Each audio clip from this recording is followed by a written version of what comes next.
Hello, everyone, and welcome to This Week in Fantasy Baseball. I'm John Cudd, joined by Patrick Fitzgerald. In this episode, we're going to go over the latest news and notes around baseball, recap the hitter and pitcher performances from this past week. But because we got the All-Star break next week, we are not going to be necessarily giving some streaming recommendations at the end of the show. Just some maybe potential teams to look out for because of soft schedules. But before we get into all of that, Patrick, how are you doing?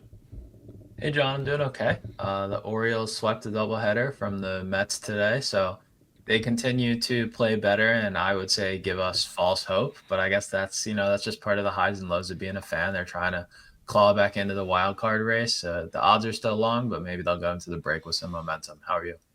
I'm doing all right. The Twins took 2 out of 3 against the Cubbies, which I did not expect, but that's baseball. The Twins, I believe, are still, I think, 2 games under 500. So it's actually kind of incredible that they took 2 games from the Cubs in the first place. I did want to speak about the O's. You guys started the trade deadline season off a little early, trading a reliever, right, to the Rays. Yeah, Brian Baker. He's kind of going. He was like more of a quad A guy going into the season. He had some good seasons and some bad ones with the O's, and then his stuff really jumped up this year, and he got a lot of high leverage looks. Went out on kind of a bad note. He had a couple of rough outings the last couple of weeks, and I guess the Orioles just felt like it was a good time to capitalize on his value. Trade for a draft pick, which is kind of interesting. I guess the Orioles, they really love their draft picks and get that bigger bonus pool. So hopefully it's not, the start of just a pure sell-off mode, but I'm sure they're going to be, they're going to be moving some guys because, like I said, odds of contending are still pretty long. So yeah, wasn't expecting it, especially right before a doubleheader, but I guess you never know. Yeah, and we got basically 3 weeks till the trade deadline. So I'm sure we're going to be talking about a bunch of players that might be on the move. I know there's a lot of hot names that are kind of up there in terms of guys that are looking to be traded.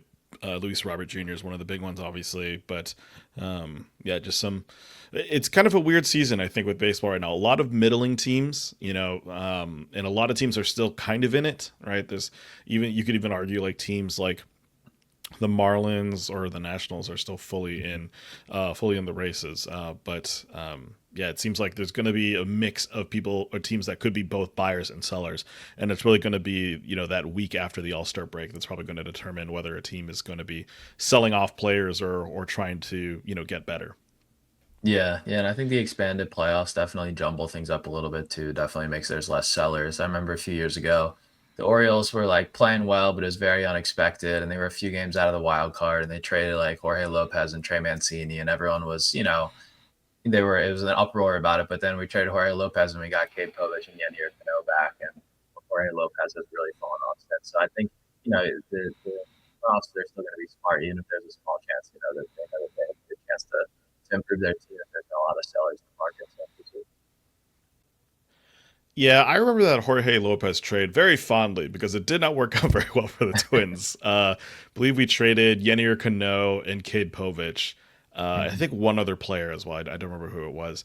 To you guys and yeah, the Jorge Lopez experiment. We tried to make it work for like a season and a half, and it just oh man, the training wheels or whatever he had that was making him great in Baltimore just completely fell off once he got to Minnesota.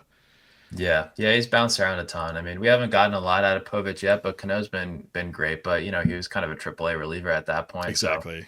just shows sometimes you gotta sell when the value is high and get a decent quantity in return and hope that one or two of the guys works out. Yeah. All right. Well, before we get into the rest of the week, just a reminder that you can follow our podcast on Twitter at ThisWeekPL, and you can send us your fantasy baseball questions to our email at thisweekplpod@gmail.com. Lastly, make sure you subscribe to or follow the podcast on whatever streaming platform that you listen to. Again, we're on all of them: Spotify, Apple Podcasts, YouTube, wherever you're listening to your podcast. Make sure you follow us and leave a 5-star review if you enjoy the show. All right, we are going to start with injury news. Not actually a lot of injury placements this week. Still some big names, but not as excessive as it has been in weeks past. We're going to start with Clark Schmidt of the Yankees. He was already on the injured list, I believe, but he officially underwent or is undergoing Tommy John surgery this weekend. Super unfortunate for a guy that looked like he was kind of, I don't know if I call it breaking out, but doing really well last couple starts.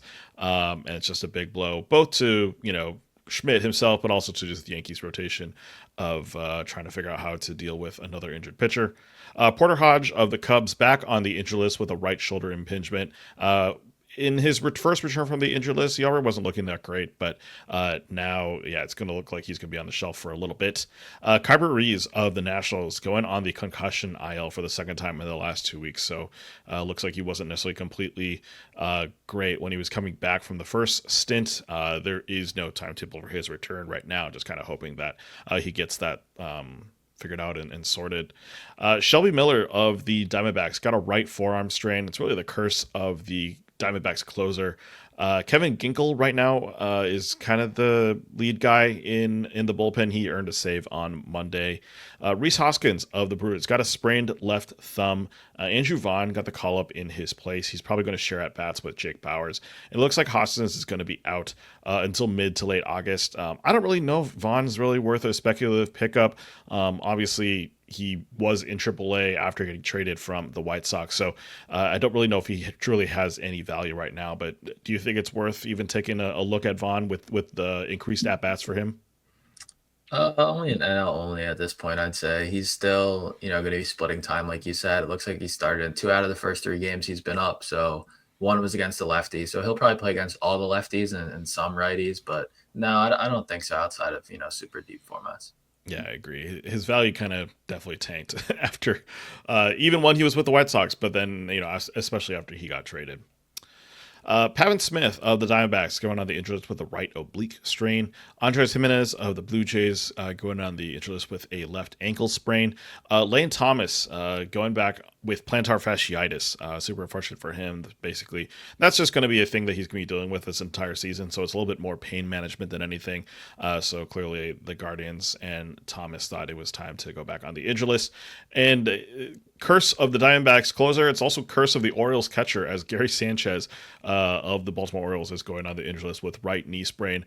Unfortunately, the Orioles still did not call up Samuel Basallo, which I don't know what they're planning to do there, but clearly they are just trying to hope that Adley Rutschman comes back after the All-Star break, and even then, I don't know if that's really going to be that great of a return from the injured list.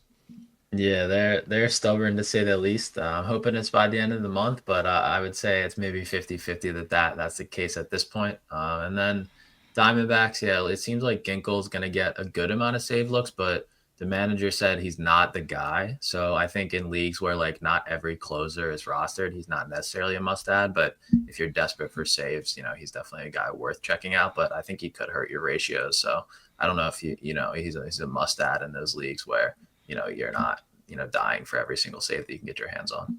Yeah, and the key thing with Ginkel too is that he actually spent a good chunk of the season in AAA. I think he was only kind of a recent call up in the last couple of weeks because of all the injuries that the Diamondbacks bullpen has been dealing with. But even for him, he was up in the big leagues a couple years ago. I think even last year he was with the major league team. But clearly the skills weren't able to translate for him in the majors, so that's why he had spent some time in AAA.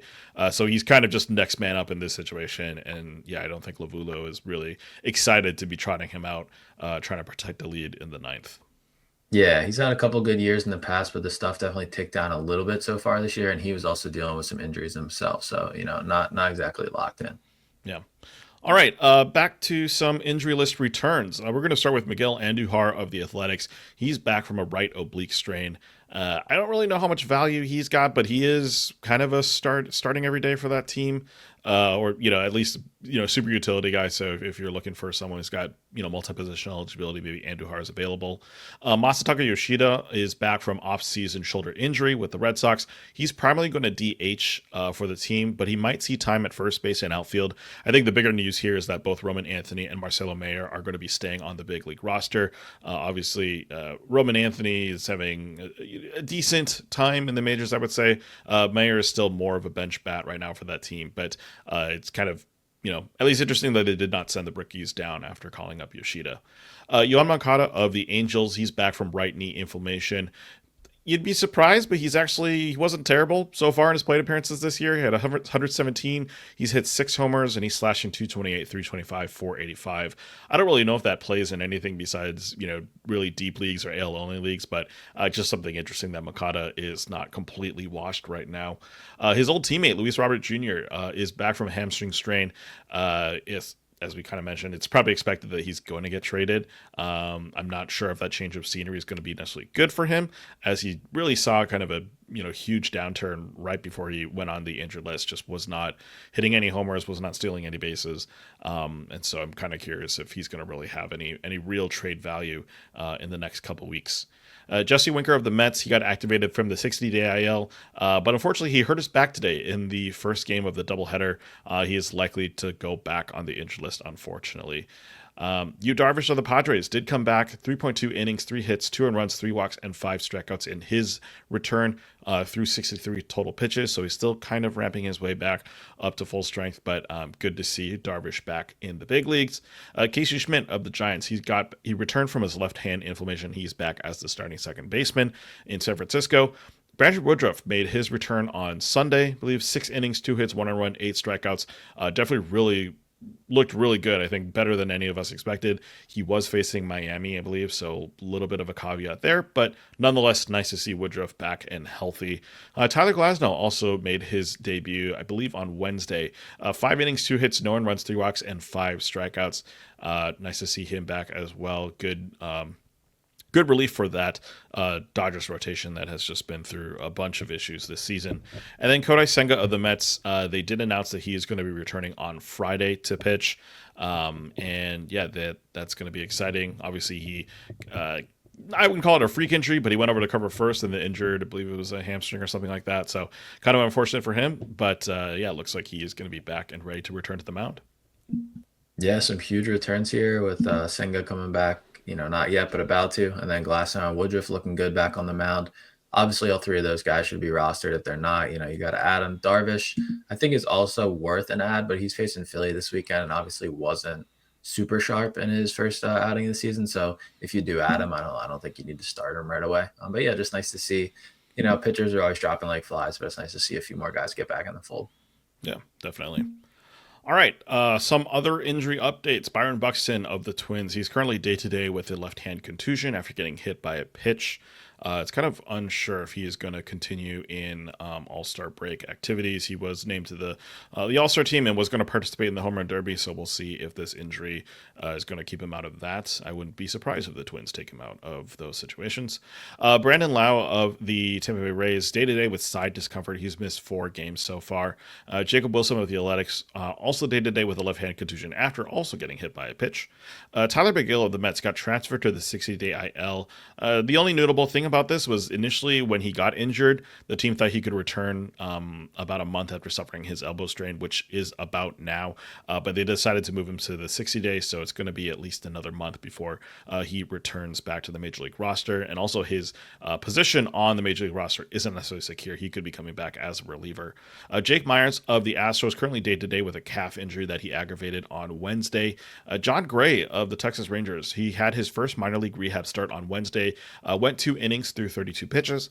Alex Bregman of the Red Sox could return this weekend. Didn't put him in the IL returns section because it's not necessarily a guarantee. I think he said so far, and the Red Sox have said that he's going to try to play 2 games this weekend, but he did say that he is not going to be participating in the All-Star game. Sean Manaea of the Mets threw 3.2 innings, 73 pitches in his most recent rehab start. He is likely to rejoin the rotation on Sunday. There's a potential that he might get piggybacked with Clay Holmes as well. So if you have Clay Holmes on your team, unfortunately, it looks like he is going to be relegated to more of a long relief role or a piggyback role instead of a starter. Ivan Herrera of the Cardinals, he is starting his minor league rehab assignment, should be back by the end of the All-Star break. Zebby Matthews of the Twins had a live BP session on Tuesday, faced a couple batters. It's probably going to be a couple weeks before he returns also. Tanner Houck of the Red Sox, up to 4.1 innings in his last AAA rehab start on Wednesday. He's probably going to be aiming to make a return soon as well after the All-Star break. Nestor Cortez of the Brewers made his rehab start today on Thursday in High A. He threw 54 pitches, went 4 scoreless innings, so nice to see a little bit Cortez looking healthy there. Shane McClanahan of the Rays, he actually had his first rehab assignment after dealing with some nerve issues. He did just toss a scoreless inning, so it's going to be a while before he makes his way back to the majors, but at least it's nice to see him throwing off a mound. Zach Eflin of the Orioles likely to make a rehab start Sunday. Blake Snell is likely to start his rehab assignment in single A ball soon. Of course, he and Glasnow basically went on the injury list at the same time. It looks like he just had a couple more setbacks than Glasnow. So the Dodgers are definitely hoping that he is able to make his return soon. Davis Martin of the White Sox, 2 innings on 29 pitches in his AAA rehab start on Wednesday. Christian Javier of the Astros threw 35 pitches in live BP. He is coming back from Tommy John surgery, so don't expect any quick return for him. His teammate Luis Garcia, also coming back from Tommy John surgery, went to 2 innings, 27 pitches in his last rehab start. Again, for both those guys, I would not expect them to come up anytime soon. Maybe we're looking at kind of a mid-August return for both of those. Pablo Lopez of the Twins, he's starting a throwing program soon. The Twins had already said he was going to be out for about 2 months or 8 weeks when he got placed on the injury list at the beginning of June. So this is kind of just matching his timetable of returning maybe end of July or early August. And then Hunter Green of the Reds, unfortunately for him, there is no clear timetable for his return from his back and groin issue, which is unfortunate. It kind of sucks that he had to deal with 2 separate injuries at the same time. But yeah, that is going to be delaying his return from the injured list. Yeah, it seems like that issue for Green has been super nagging, not progressing like they hoped. So obviously that's bad news. But a lot of good news here. Garcia and Javier, 2 guys that you might have forgotten existed. They didn't pitch at all last year, and they were out for a good chunk of 2023. So the Astros, though, that they could use all the rotation help they can get. So those are like long-term stashes, like you said, maybe, for your fantasy playoffs or something like that, they could be useful. And then with Houck and Cortez, it's interesting. I think Cortez is a little more interesting, but for both of them, the rotation picture is really unclear. It seems like Boston and Milwaukee especially, have full rotations. So it's not immediately clear how they're going to slot back in. So I think for that reason, they're not necessarily must-adds, but, it's worth keeping an eye on how they're doing. Yeah, especially with Houck, too. I mean, we'll just kind of mention it. Richard Fitz got sent down to AAA after getting a win. Yeah, my streamer. They took his second start away. Yeah, which is unfortunate. It was against Colorado, but it was a win's a win nonetheless. Yeah. But part of that was because they were going to activate Hunter Dobbins from AAA, but also maybe Dobbins gets sent down or moved to the bullpen in favor of Tanner Houck. There's also the whole domino effect of what happens if the Red Sox trade Aroldis Chapman. Do they move someone to the bullpen from the rotation? I don't know. A lot of interesting stuff there. And honestly, we also don't know if Tanner Houck is good. He didn't look great at the beginning of the season. So if none of his pitches are playing, then that makes a very interesting decision for the Red Sox. Yeah, I'd rather have him in there instead of Buehler, but that's probably the only guy I'd have him ahead of, honestly. Yeah. In terms of some other news, DJ LeMahieu of the Yankees was DFA'd from the team. Basically, this allows Jazz Chisholm to move back to second base. He was playing third, where he wasn't really feeling that comfortable. But yeah, DJ LeMahieu finally not a Yankee. Might not be making his way back to the majors anytime soon, which is unfortunate, but also the writing was on the wall pretty clearly for him. And then Cam Schlittler of the Yankees made his season debut on Wednesday. 5.1 innings, 3 runs, 7 strikeouts. He was the title boy in today's SP Roundup. So if you want to check out what Nick thought of Cam, definitely go check that out. Yeah, seems like not quite a Mizorowski type, but seemingly a must roster outside of the shallowest of formats. So definitely an intriguing arm. Yeah. All right, that is going to wrap it up for the injury updates. We are going to move on to player performances, starting with July 4th, this last Friday. Yep. So on the 4th, great baseball day, and I see a full slate on the 4th. Old Crow Armstrong Medicine Show was Justin Havlock's hitter recap title. Apparently that's a band. Had to look that up, but never heard of them before. But that's our title for the day. Have you never listened to Wagon Wheel? Oh, are they the original? I'm pretty sure it's either them or Creedence. I always get those two confused, to be completely honest. I see. I feel like I've heard so many renditions. Maybe I've heard their version and I just don't know the name. But yeah, I mean, obviously Darius Rucker's the guy who popularized that, but right. yeah, I believe they're the ones who actually wrote the song. All right, the more you know. Learn something new every day. But yeah, Michael Busch had a great game on the fourth. He went 4 for 4, 3 homer day, 3 runs scored, 5 RBI, and he's emerged as probably the best platoon bat in baseball in 2025. 2 early homers in this one, second and third inning, off Miles Mikolas. Really an ideal matchup. Super high exit velocities, 107 and 109 off the bat. And he has one of the starkest platoon splits in the league. As a left-handed hitting first baseman. He's batting 312, 401, 595 against righties, which is good for a 186 WRC plus.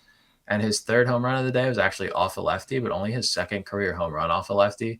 So he's kind of a guy who we're starting him every day against righties, sitting him against lefties because he's usually not even in the lineup.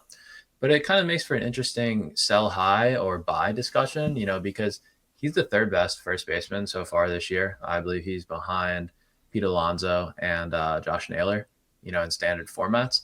But yeah, are we buying what we've seen from Busch so far? Obviously, with some slight regression, or are we just selling high because we don't feel like he quite has like that top 6 or top 8 first baseman ceiling as a result of the platoon? Yeah, I mean, I think I mentioned this last week. Like, Michael Busch was one of the first basemen I was cycling through in one of my fantasy teams when I was dealing with a Bryce Harper injury. And yeah, I'd like to say buy. Being a very strict platoon bat kind of makes things a little challenging when you're when he's more than if you have him just as your primary first baseman, right? If you have him cycling in out of utility roles, it's a little easier to stomach a guy that doesn't necessarily play every day, or maybe it's not going to get up to 4 plate appearances every time he plays in the game. But I think for me, I lean by just because I don't know. The skills have kind of been there the entire season. I mean, there is some inconsistency that always comes with like power hitting guys, where the home runs come here and there. Obviously, 3 in 1 game is just insane.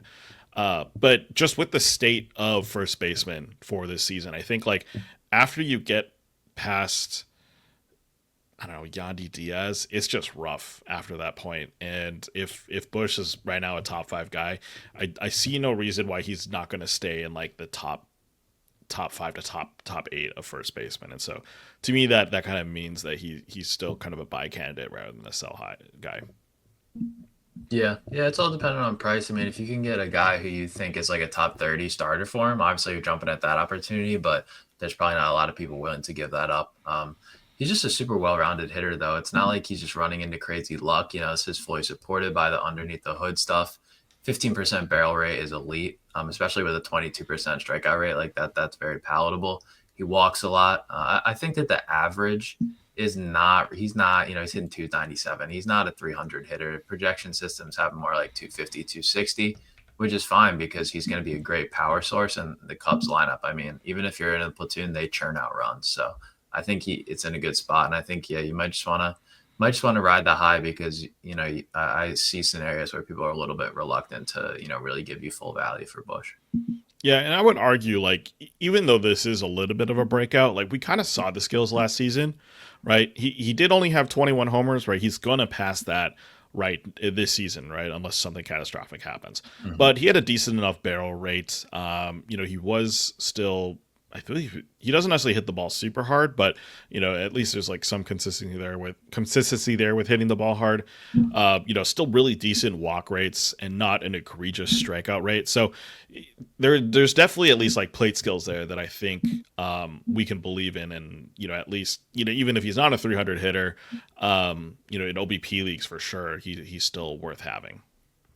Yeah, OBP definitely gets a bump, maybe top 5 in that type of format. That's kind of his ideal format, I'd say. Mm-hmm. On the pitching side, What's My Adrian was Nick's SP roundup title, which is, of course, shout out to the Adrian Hauser getting back on people's fantasy radars. I'm not going to talk about him, though. I'm going to talk about a super high-end guy, Bryan Woo. He actually just had a no-hitter broken up by the Yankees. He took into the 8th inning, so pretty, another great outing for him. This was a much easier matchup against Pittsburgh. Got the win, 6 scoreless innings, 3 hits, 2 walks, 8 strikeouts, 12 whiffs, and 25% CSW on 93 pitches. And Nick knows, this was just an ace is going to ace performance from Woo. He's earned the label. He embraced his breaking balls a little bit more instead of just pounding, 4-seamers and sinkers in the zone. But he actually threw 40% breaking balls, sliders, and sweepers to lefties and really located them very well down low. Sometimes backdoor, sometimes jamming inside. 25% swing strike rate, and 42% CSW between the slider and sweeper. So excellent return there. And yeah, it's just a guy who's built a great arsenal on two really good fastballs, which he actually has a 100th percentile height adjusted vertical approach angle on his fastball. So elite pitch. And Wu has, I guess you could call it a breakout, but he was great last year, just on a less of a volume season. But yeah, so we talked about Logan Gilbert last week. We've talked about George Kirby a couple times. And honestly, with this performance from Wu and this great gem against the Yankees he's currently working on, do we have a new fantasy ace in Seattle?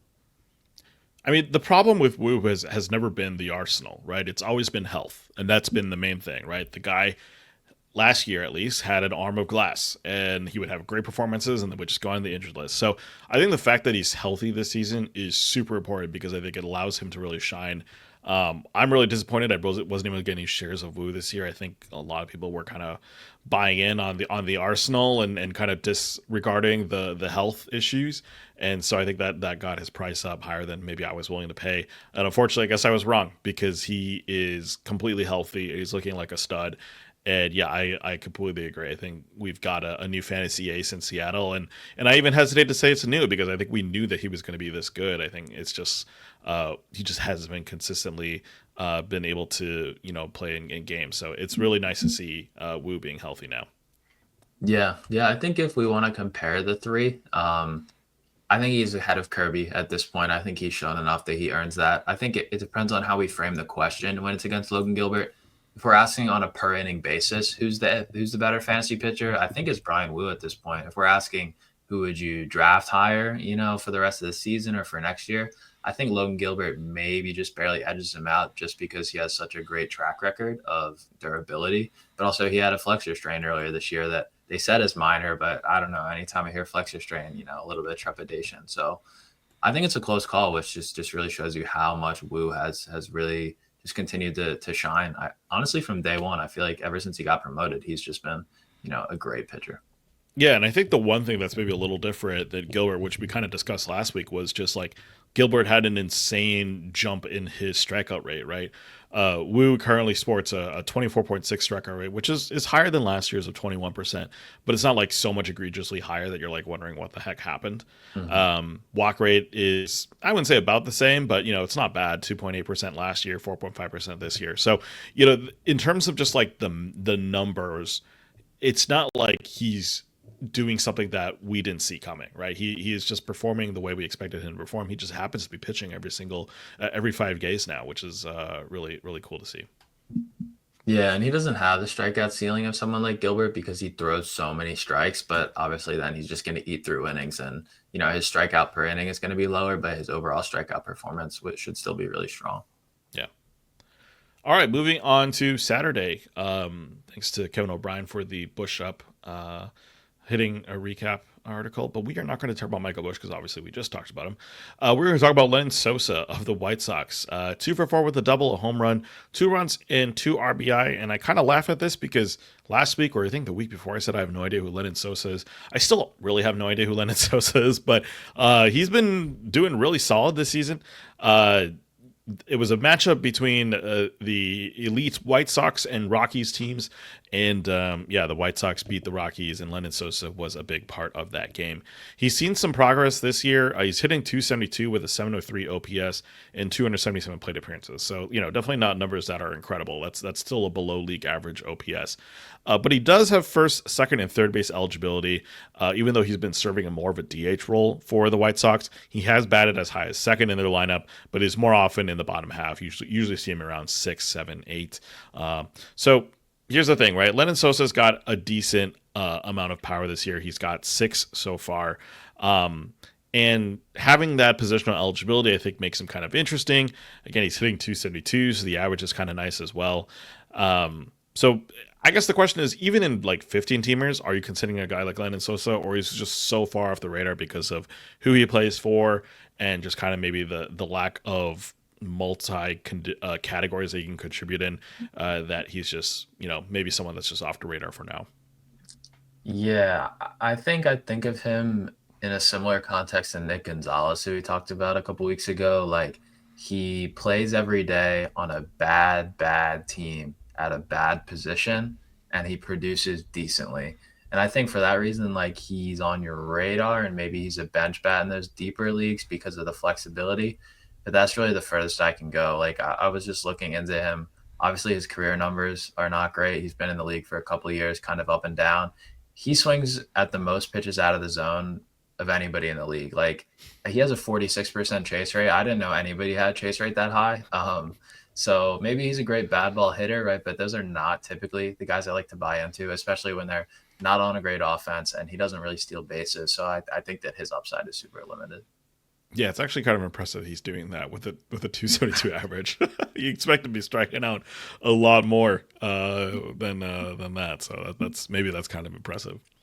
Yeah, 46% chase rate and 43% career and a 2.9% career walk rate. So this is the guy that he is. I don't know how long that's going to keep him in the league for, but he's doing some okay things. Yeah. All right. Well, that's kind of what I expected. I don't think there's a lot of value in Lenyn Sosa, but hey, he had a nice game on Saturday, so I figured we'd highlight him. Moving on to pitchers, another Seattle pitcher, Luis Castillo, maybe a former ace. I'd maybe consider him in that. But he got the win against Pittsburgh, 7 innings, no earned runs, 2 hits, no walks, and 8 strikeouts. One thing interesting with Castillo, his strikeout rate has plummeted this season. He's down to a career worst 20.2%, whereas career average is at a 25.7%. Again, that's an average, right? So he's done much better than that in past seasons. Beyond that stat, the numbers aren't too surprisingly different from the last couple of years, which is kind of interesting. The whip's gone up a little bit. The ERA is about the same.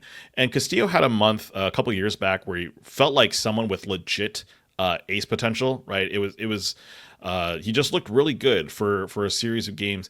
But with the lack of strikeouts and a relatively higher whip compared to other aces, it really doesn't feel like Castillo is a guy that we would just consider a de facto top 20 pitcher anymore. That being said, I think he's still pretty consistently good. He's got 11 quality starts in 18 total games.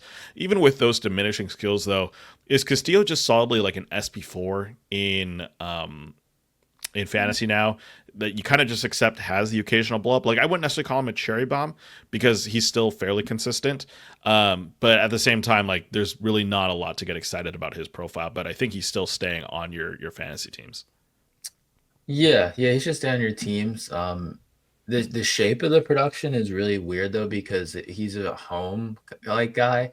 Like if he's away and he's in a tough matchup, I wouldn't be pitching him to be honest with you. I actually wrote about him a week or two ago in my Patients Are Panic article, and he has had a ERA of at least half a run better at home every single year that he's been on the Mariners, and this year it's over 2 runs difference. So he's clearly taking advantage of T-Mobile. So I think you're starting him every home matchup like this game that we are talking about, and some road matchups, but I think you do have to be careful. So yeah, he's a guy who should be on your team, but you're not always starting him, which is kind of a weird position to be in. I was worried about the strikeout rate fall off and did feel like it might be time to panic a little bit. He's kind of been ping-ponging around Nick's list, but maybe he's kind of like Jose Barrios where he undulates up and down, but you know that he's going to be decent at year's end.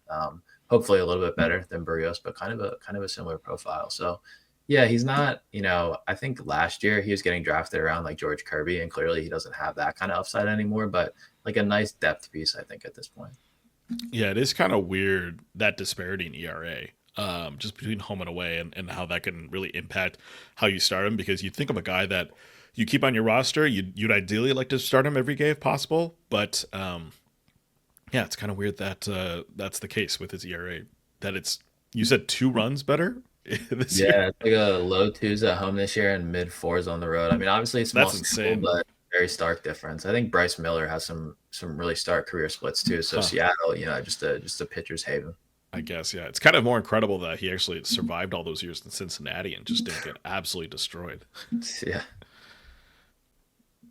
So on Sunday, on the hitter side, Sunday, July 6th, Stotts Trots was Johnny Gordon's hitter roundup. I'm going to talk about another middle infielder. Well, middle infielder eligibility, but more of a center fielder so far this year, who's, I don't know, quietly, he's just breaking out, really. CEDANE Rafaela, Red Sox, he went 3 for 4 with a double, a home run, 2 runs, and an RBI. That was 2 nights in a row, the 5th and the 6th, with homers for Rafaela, with which at that time he was hitting 306, 342, 630 over the last 30 days, and is backed up by a 47% hard hit rate, which is a 10 percentage point jump from last season. Rafaela is showing a really solid power speed blend. He actually had another stolen base tonight, so he's up to 12 homers and 12 steals. Not even in completely full-time playing time, so on a really nice, 2020, 25, 25 pace. His rostership has been jumping in leagues. He's up to 73% on Yahoo, but for me, with the second base, shortstop, outfield eligibility, I'm kind of at the point where he's a must roster. It doesn't really matter the format to me. I think that he needs to be added everywhere. Yeah, it's kind of a cool change for him because I think literally maybe a month ago we were just like, what is CEDANE RAFAELA doing on this team? And he's really turned it on in that last month, which you've kind of mentioned with that slash line. To me, I mean, we just talked about his teammate Wilyer Abreu last week. I'm not saying they're similar players, but in the sense that like they've just been sneakily good on a team that has had maybe a lot of news for all the wrong reasons. And so I think, the good player performances get passed over. And Rafaela, yeah, I mean, the fact that he could reach a 2020 season would be pretty impressive. I mean, last year, 15-19 in 571 plate appearances. So he clearly has the ability to get to 2020. Will he get there this year? I don't know. He's literally right on pace, right? So it might be tough for him to get there. I think the average being 15 points higher than it was last season is pretty impressive as well to see. And kind of a really dramatic decrease in strikeout rate, I think, is also very impressive. So I think if those things continue to hold, which I think they should, stuff like strikeout rate doesn't necessarily just balloon up and down throughout a season. So, yeah, really, really good to see from Rafael. Nice to see how he's kind of turned around even the narrative on just himself this season. And is he a must roster? I would say probably in like 12 teamers. I think that makes sense. Shallower leagues than that, I'd probably maybe hesitate just a little bit. But the fact that he has the multi-positional eligibility definitely helps in giving you a reason to put him on a roster, maybe even a 10-teamer. Right, and I think that's where he becomes a must roster. It's not a must start, but it's a must roster because he's a guy who, second base, shortstop. Those are two nice positions of eligibility at, and you throw outfield on top, and he's versatile, in terms of what he provides categorically. So I think that he's just a nice piece to have on your bench. I was not interested in him coming into the season. He's another guy who not quite as bad as Sosa, but chases over 40% of the time. Like he has some of the worst swing decisions in the league, but he's making it work for him. And he's going to be playing every day because he's viewed as like a Gold Glove caliber center fielder. So I think that gives him the chance to build a really nice kind of accumulator type profile. Not great that he's hitting 9th against righties, but he gets bumped up to like 6th against lefties at least. So, hopefully in future years, he'll slide up the lineup a little bit. But, the Red Sox, they got a lot of bats to squeeze in there. Yeah. On the pitching side, on the 6th, we talked about Brandon Woodruff earlier, and I'm going to talk about him in a little bit more detail here. Shaking the wood rust off was Nick's SP Roundup title. And it's been, we've talked about Woodruff maybe every episode at this point because of the rehab starts and the setbacks. It's supposed to be April, then May, then June, and now we see him on the mound in July. And I guess it was worth the wait. He went 6 innings, 1 earned, 2 hits, no walks, and 8 strikeouts, 10 whiffs, 41% CSW against the Marlins. So just an incredible, really dominant outing, even with diminished stuff. His four-seamer is in the low 90s as opposed to the mid-90s, but he was touching 94 later on, which shows that maybe he had a little bit more in the tank than he was showing. He also had 18, 19 inches of vert on the four-seamer, so he was spotting it well upside or up in the zone with the hoppy fastball, and he was locating the sinker pretty well, backdoor to righties. And then he was mixing in a few other offerings. He's got a cutter, sweeper, and changeup. Changeup looked really good against lefties with 4 out of 9 whiffs. And yeah, the command just looked really sharp. I guess it's not completely unexpected given how much time he spent in rehab. You'd think that he would be ready to execute. And yeah, it was interesting to see kind of this new version of Woodruff with slightly worse stuff, but a very deep arsenal and great command. So he's not quite the power pitcher that he used to be, but Nick's clearly pretty excited, had him at 45th on the list. Do we think that he's going to kind of continue to rise, or do we feel like 45th is about right for this version of Brandon Woodruff? Where are we at here? I think if he stays healthy, I feel like that's pretty much where I have him, right? Like that's actually around the same spot I think that Nick's got Luis Castillo.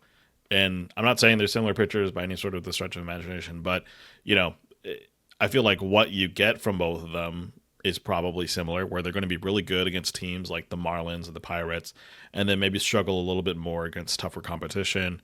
And yeah, I don't know. I think with Woodruff, I'm just glad he's healthy.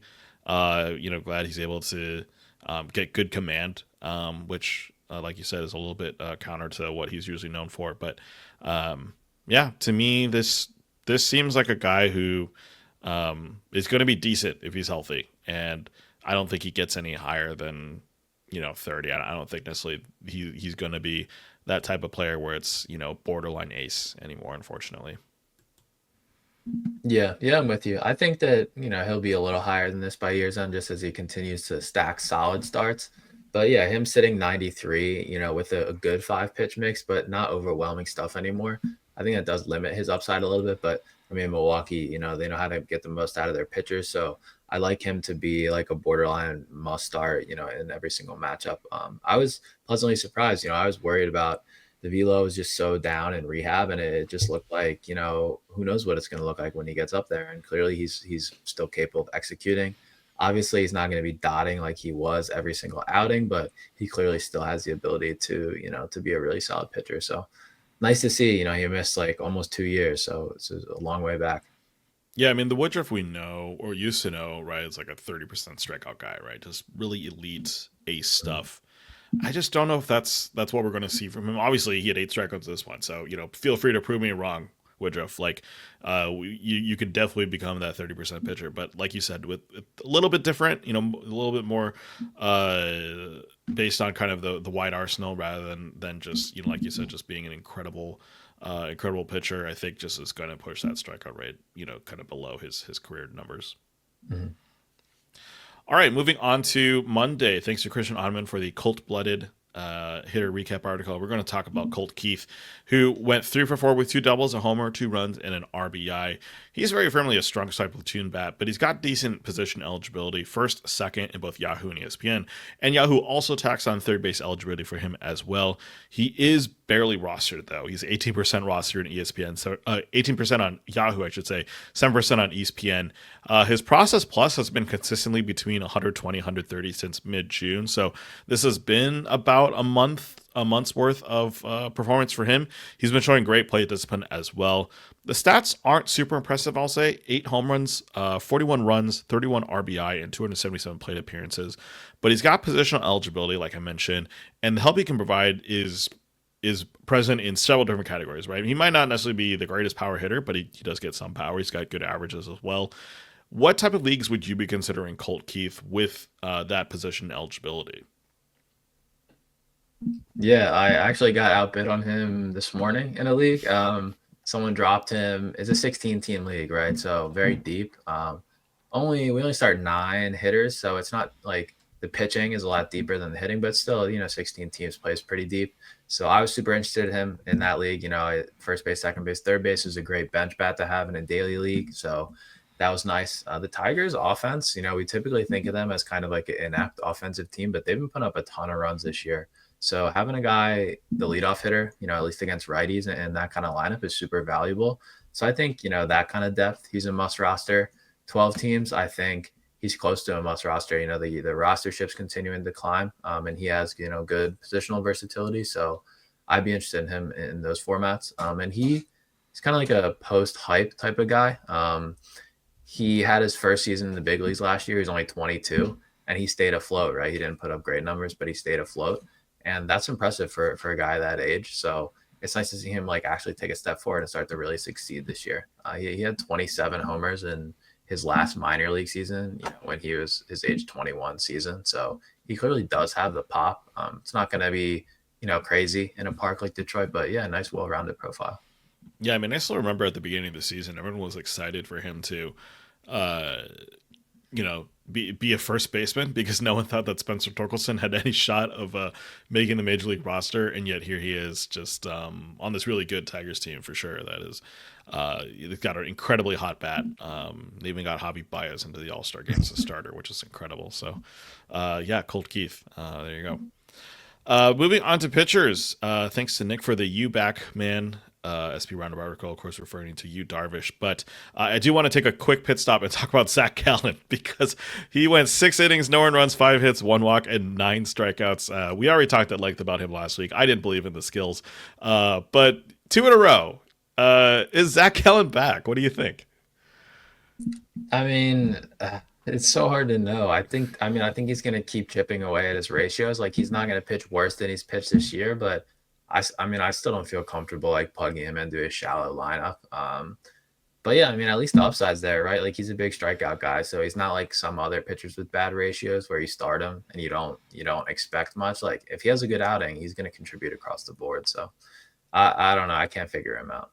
Yeah, same. I want to say he's. I mean, I don't think I'll ever say he's back, but it is impressive that he's put back to back really good starts. So Yeah. we'll see how the third one goes for him. But anyways, the guy I really want to talk about is Noah Cameron of the Royals. Went up against Pittsburgh. Pittsburgh's getting beat up this week in our episode. Got the win, 7 innings, 2 earned runs, 3 hits, 1 walk, and 7 strikeouts. Cameron's put together a pretty decent string of starts with his only 2 bad starts this season against the Dodgers and the Yankees. So, yeah, I think that's pretty solid for him. He's not really much of a strikeout artist, despite having 7 Ks in this one. He's only got a 20% strikeout rate. The walk rate's also not stellar, 8%, nothing elite. The whip is below 1 though, which is kind of surprising. He's got really good hit suppression. He's also going, relatively, deep in the game, 6 quality starts out of 11. So I guess the question for Cameron, obviously rookie, so I don't know if there's any sort of beginner's luck here, but is that hit suppression a real tool here? His BABIP is also incredibly low. How sustainable is this for him to kind of continue being a really solid pitcher this year? Yeah, I mean the 199 BABIP and the 84% strand rate, like those scare me. But I do think that he has some hit suppression skills. He has a 5 pitch arsenal. He throws each of his pitches at least 17% of the time, so you really can't sit on anything. So I think that that's going to help each of his pitches play up. He's definitely a command over stuff like crafty lefty. We see those type of guys are always going to be able to get outs in the MLB. So I think that the hit suppression is real. He has, below average barrel rate, hard hit rate, things like that. It's not real to the extent that we've seen so far, but I do think that, he could be like a solid, I guess, like Toby type, as Nick says. I think that he can, go out there in almost every matchup and succeed. Like you said, Dodgers and Yankees weren't great for him, but I think you can pick your spots really effectively with Cameron. And I think Kaufman is a pretty good place to pitch if I remember correctly. So he has like that nice home park backing him up too. Yeah, the 199 BABIP with only a 45% ground ball rate. So it's still above average, but it's not like the insane like 52, 53% that we see from some guys. So he is taking a little bit of advantage of the fact that he plays in Kaufman. And some of those fly balls are turning into outs. But yeah, I don't know. It's interesting to me. I knew he was decent because I've had him on some of my teams and streamed him here and there. But I think he's been really consistent as a rookie, especially as just a replacement for Cole Reagans for the Royals. It's nice to see that working out for him and the team. Yeah, Nick has him at 42nd on the list, which seems a little high for me just because of the lack of strikeout upside. But also, I feel like the Royals, they seem to know what they're doing with pitching. They used to be kind of, I feel like, great bullpen, but not good rotation. But they've made Lugo really effective. Bubic has been incredible, and now Cameron's having a lot of success. And maybe we need to give them some respect. Yeah. So on the 8th, Tuesday, July 8th, Stanton Tall with Scott McDermott's hitter recap article. Shout out to Giancarlo Stanton, who actually just homered tonight as well. So it seems to be heating up a little bit after a rough start coming off the IL. I'm going to talk about another Red Sox player, actually, who's been on fire lately, Trevor Story. He's been even hotter than CEDANE RAFAELA, I'd say. He had another stolen base tonight. In this game specifically, he went 2 for 4 with a homer, 2 runs, 4 RBIs. And yeah, Scott said, meet the hottest hitter in baseball, hitting 414 on the month with 34 RBI in his last 33 games, putting a miserable May where he had a sub 450 OPS behind him. I think we talked about him in April, I want to say. He was off to a great start, completely tanked in the middle, and now he's just been on fire. I was looking at his, process plus, which is kind of one of our rolling charts that we like to look at to see if a hitter has changed something or is improving. And either contact, plate decisions, power. Story, it's like he's improved lately, but he's basically gone from having a clearly below average process to just like a 95 process plus, so just below average. So I'm hesitant to say that like he's a new guy, and maybe this is just the ebbs and flows of the type of player that he is now. I mean, I have him in a league and I'm loving it, but I don't really know, how legit it is. Yeah, I mean, the problem I think is when you look at his stats, they're all season long numbers. So it's like hard to really come up with like is he doing well over the course of is he just like having a really hot month, or is this like a consistent thing that we're seeing throughout his season, I guess I should say. I don't know. He's just such a hot and cold player that to me, I think if you have him on the roster and if he's on your waiver wire, I think you go pick him up. And I don't feel like you should have any heartburn if he all of a sudden like has like a 5 game stretch where he goes like over 4 every game and you just drop him, because I think Story at this point we've kind of figured out is just very hot and then very cold. And I don't know if there's anything else to really add to that, unfortunately. Yeah, I mean, if someone wants to buy high on him because they think that he's on his way to a 25-25 season, which he might be, is at 15 and 15. Yeah, it's possible. And the Red Sox lineup, it was really bad when they first traded Devers, but it seems to have gotten going a little bit, and they're about to get Bregman back. So I think, like, especially at home, they're a pretty solid lineup, and he's hitting right in the middle of it. So he's definitely going to have his moments of utility. Yeah, I mean, righties in Fenway are great, right? They're almost always going to have a pretty decent average. So, yeah, at least that's got to count for something for Story. Yeah. On the pitching side, Ed Rising was the SP roundup from Nick. Believe it was for Edward Cabrera, who's really been stringing some solid outings together.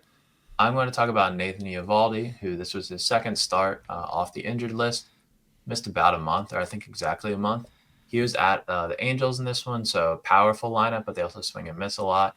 He went 6 scoreless innings with the win, 5 hits, no walks, 6 strikeouts, 11 whiffs, 33% CSW on 72 pitches. So still getting stretched out, but super efficient outing. He's pretty impressive, that he was able to. That's 12 pitches per inning right there. So he's been great. One of the best per inning pitchers so far this year. He's at 25th on the list right now. I kind of see an interesting comparison here between Eovaldi and Woodruff, honestly, even though there's 20 spots between them on the list. I think maybe that's a little bit of, a knock to Eovaldi because his stuff is still really strong, but I don't know. I think the gap between those two guys is kind of small at this point. They're both really kind of locked in. Yeah, it's kind of a. I mean, I wouldn't say where Eovaldi is right now is where Woodruff could be, right? Eovaldi's numbers this year are still insane: 1.62 ERA, 0.85 WHIP. Like those are just nutty numbers. He's also improved his strikeout rate this season compared to the past couple of years, 26.6%. So yeah, I don't know. That's an interesting comparison. I think for me, Eovaldi just kind of gets worse as the season goes on, and Woodruff's season is just starting. So, I don't know if that means I'm going to take Woodruff rest of the season. I think if I had to take one of these guys, I'd probably take Eovaldi just because I think. I mean, I'm not saying the health is better for him at all, but he's less likely to just like completely fall apart injury wise compared to Woodruff. So that's maybe the only reason why I'd take him ahead of those two, but ahead of either of those two. So that's kind of my thoughts. But Woodruff, could get to where Eovaldi is right now in terms of strikeout rate and maybe not the ERA and WHIP, but still pretty decent numbers. Yeah, and obviously Eovaldi's been incredible this year. We want to be forward looking too, right? And like you said, he is a guy who sometimes does wear down over the course of the season. Maybe having the month off will help with that. It's kind of a weird way of thinking about it, but that could be the case. But yeah, I think Eovaldi is really solid. Like I love drafting him because I feel like he's always undervalued. But I don't necessarily feel like he's doing anything that different this year. But also Texas, I think, is one of the best places to pitch so far this year. So maybe that's working in his favor too. Yeah, I mean, the only thing I would maybe say is a little worrying about Eovaldi was that his average mile per hours or extra average velocity on his four seamer has been down-ish, but it's kind of just been up and down a little bit. Like the start before this against Baltimore, he was at 94. This start at 93. So those are just small errors here and there that to me probably don't say anything. But once that gets down to like 92 consistently, it's maybe where I start getting a little worried. All right, moving on to Wednesday. Thanks to Kyle Stanzel for the Swing Jazz SP Roundup article talking about Jazz Chisholm. But we're going to talk about Bryce Harper, who went 4 for 6 with a homer, 3 doubles, 3 runs, and an RBI. He's been off the injured list for over a week now, and he finally looked like his old self in this game with a monster 4-hit game against Justin Verlander and the Giants in Philly's blowout 13-0 win. Harper added 3 doubles in addition to that fourth inning home run, and he looks to be back on track right before the All-Star break. The season-long numbers on Harper aren't great, but I think partially that's because of injury. But the slash line is kind of down as well. They're all below his averages. OBP and Slicker are all below his career averages. So ultimately, I think with Bryce, he's just kind of getting back in the swing of things. He's getting more healthy. Do we think he can get back to that career split line where he's kind of his career averages are 280, 385, 516? So basically a guy with an over 900 OPS, or do we expect the second half of the season to kind of go the same way as the first half has gone? Yeah, I think it's gonna be more of the same. I'm a little worried about the wrist thing. I'm not as worried about him as I am about Freddie Freeman, who's just like completely fallen off. Yeah. But Harper, like I was reading some of the quotes about the injury. This was something that bothered him last year. And they haven't really figured out like, oh, this is why this happens, or this is how we're gonna fix it. It's kind of like we're gonna have to manage this type of thing, and we don't know if it's gonna go away. Which like you never want to hear something like that. So that does have me a little concerned. But I don't want to overreact. Like I think with Aaron Judge, right, a couple years ago when he broke his toe, it was like, oh, he's always going to have problems with the toe. Like he acknowledged, like, yeah, it's something that I'm going to have to deal with. And he's the best hitter, of all time, the best hitter of this century, right? So I don't want to overreact with Harper, but I don't necessarily think that he's going to have a better second half than first half, but he's still, a really solid option at the first base position, even if it might not quite be what you paid for. Yeah, I mean, let's be honest. His numbers right now aren't like garbage. Like he's still slashing 259, 370, 449, right? So he's down 20 points in average, 15 points in OBP. The slug's probably taking the biggest hit. It's around 65 points, right? So that's a little bit bigger. He's not going to get to probably 30 homers this season, right? He's only at 10 right now. So it's not necessarily bad, but I think it kind of mirrors just the down year that a lot of first basemen have been having this year, unfortunately. And he's kind of, unfortunately, one of those guys. But you could maybe blame injury on that instead of diminishing skills for him. Yeah. All right, moving on to pitching. Thanks to Nick for the Cam Danson SP Roundup article, of course, referring to Cam Schlittler, as we just mentioned. But we're going to talk about MACKENZIE Gore of the Nationals. Got the win against the Cards. 6 innings, 1 earned run, 5 hits, 1 walk, and 7 strikeouts. However, despite the really nice line, Nick actually wasn't that impressed with this start. His four-seamers were at 94.8 miles an hour, which is down half a tick from where he usually has been. They also weren't spotted well. And his changeup really wasn't that good against right-handed batters, getting 0 whiffs on 8 thrown. Meanwhile, the curve and the slider weren't located that well to lefties, and they really were not playing off the four-seamer that well. His four-seamer only had a 59% strike rate, I should say. Still, the line looked great, right? And so that's kind of what happens for pitchers. Sometimes the arsenal isn't awesome, but the line is great, and that's all that really matters for fantasy. Gore has broken down in a pretty big way this season, right? I don't think anyone of us were expecting for him to be essentially like a top 30, top 20 pitcher. And the consistency is what impresses me the most. He's got 12 quality starts in 19 total. Obviously, when you play for the Nationals, the win total isn't that high, but he's been doing really solid, at least in getting quality starts. So with Gore moving on to the second half of the season, should we expect more of the same with him as the season continues, or should we expect some regression in his future, specifically maybe with the strikeout rate? Yeah, I think a little bit of regression is coming. I was just looking at his recent outings. Like the walks have kind of crept up. He's walked about 3 guys per outing his last 5 starts. And I know we don't talk about PLV a lot, but I was looking at his game logs, and his season PLV is 5.11, which is comfortably above average. But he's at a PLV below 5 in each of his last 5 starts. That's just a metric that we have that kind of evaluates overall execution in a start. So I think that's kind of what Nick is hinting at. Even if the results were good in this one, the execution was a little bit spotty. So that could come back to hurt him, in the form of more earned runs and maybe less strikeouts going forward.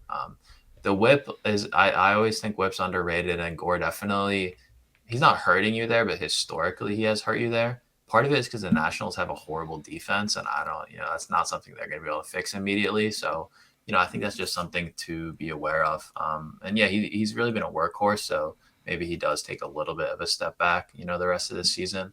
But even if he does, I mean, it's still going to be a huge breakout campaign. Yeah, I mean, 30% strikeout rate, like, it doesn't really matter how bad he is in the second half. That's still going to be a pretty good number by the end of the season. But yeah, 1.2 WHIP. That's not really a number that you like to see, unfortunately, for an ace or a top 20 pitcher. Yeah, especially when it's paired to the 3.02 ERA. Like you'd think that it would be a little bit lower, but he does walk guys, and like I said, Nats have a bad defense, and he does give up hard contact, which isn't a huge issue because of how many strikeouts he gets. But guys are squaring the ball up a decent amount. Yeah.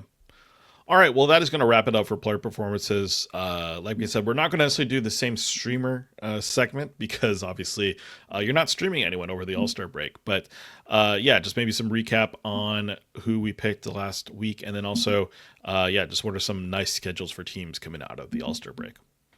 Yeah. A recap from the past 2 weeks. It's about as hit or miss as it gets. I feel like it fully kind of embodies how the streaming game goes. So going back to 2 weeks ago, a couple guys who either started late in the week or had their second start on the weekend. Ryan Nelson, he had his second solid start of that week. 7 innings, 1 earned, 5 Ks, .57 WHIP, and got the win. So it was a great 2-start week for him. On the other end of the spectrum was Jacob Lopez. His second start was not great. 4 1/3, 4 earned, 1.38 WHIP, 8 strikeouts at least. Another bad one, Michael Soroka. He went 4 innings, 7 earned against the Red Sox with 2.75 WHIP and 6 Ks. So that one definitely hurt you. And then Cade Horton was awesome. He did not get the win, unfortunately, but he went 7 scoreless innings with 5 strikeouts and a 1 WHIP. So 2 huge wins and 2 pretty big losses that week. And then going to last week, kind of the same thing. Nick Martinez, unfortunately, right? Horrible yesterday or 2 days ago. I think 5 innings, 10 earned runs, 2 WHIP, 2 strikeouts.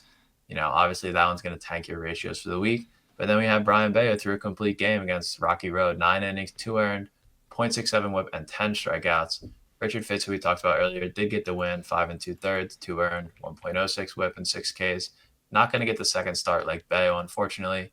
And then Brandon Walter, another streaming win. I think he was Nick's pick of the day and PL Bot 2 against Cleveland. 6 innings, 2 earned, both on solo home runs, actually, .33 WHIP and 7 strikeouts. So, Walter, Fitz, Bayo, huge wins this week so far. Martinez, huge loss. That's just kind of how it goes. Sometimes you touch the stove and get burned. But yeah, I'm going to talk about a couple of schedules after the break. We don't exactly know how teams are going to line up their rotation, so I don't want to speculate about streaming matchups. So instead, I'm just going to talk about who is getting softer series. Biggest one is Cleveland. They start the post All-Star break half of the season with 7 games at home against the A's and Orioles. So not super easy matchups, but not terribly hard. And then the second half of this is where it's really nice. 3 at the Royals and 3 at home against the Rockies. So that's a nice 6-game stretch there. And then also the Mets. They get 6 games at home against the Reds and Angels to start the second half in, a nice pitcher's park. And then 3 at the Giants, which is another nice pitcher's park. And just to double down on Cleveland, I heard on another podcast, they're tied for the most second half games in the, obviously it's not the mathematical second half, but the post All-Star break. They're going to be playing the most games in the league, and they easily have the easiest second half schedule in terms of opponent winning percentage. So might see some nice streaming opportunities down the line there. And then harder schedule, just Boston was the biggest one I saw. They come out of the break with 6 games at the Cubs and the Phillies, 3 games at home against the Dodgers, and then 3 at the Twins. So, the guys that we just talked about, right? Bayo, Fitz, maybe Hunter Dobbins, you're going to need to be a little bit more careful with them after the break. Yeah, Bayo to me is super interesting because he's had a decent run of games actually this season. And I don't know if I would consider him territory where like he needs like an SP5, SP6 where he's not even really a streamer at this point. He's just a guy that's on like half of teams. But yeah, I mean, it's been, I think it's other than I guess his game against Cincinnati, which was like the weird suspended game. He's had 4 quality starts in his last 5 games, which is pretty impressive.